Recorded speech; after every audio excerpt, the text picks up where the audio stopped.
in Abuja, there are now over 1,000 insurgency groups in Africa, and the number keeps rising. And the majority of our regional economic commission are actually dealing with banditry and terrorism and other forms of insurgency.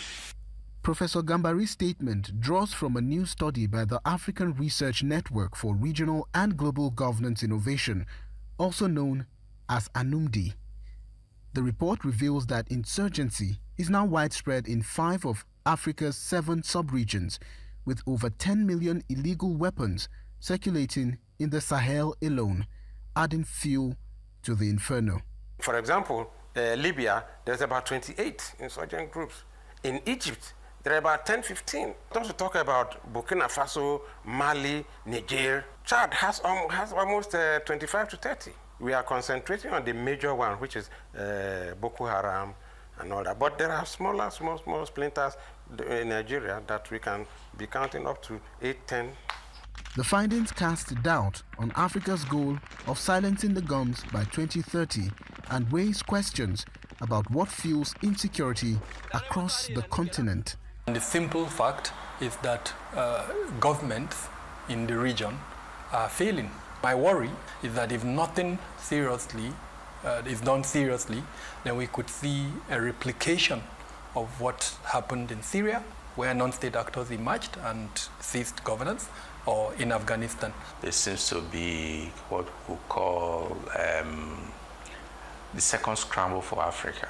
It's a bigger agenda using terrorism as a form to make the continent ungovernable and easy to take over.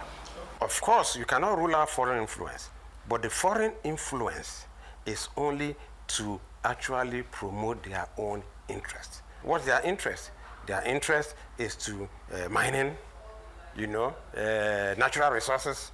With weak governance, climate change and small arms proliferation being some of the major drivers, experts warn that solutions could be stalled by vested interests and corruption.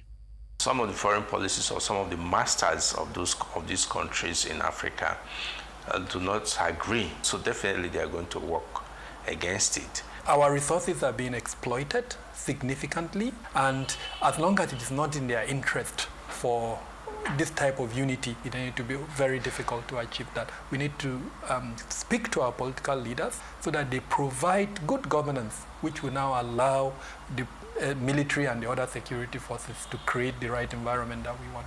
Small arms and light weapons, remove them. Remove them.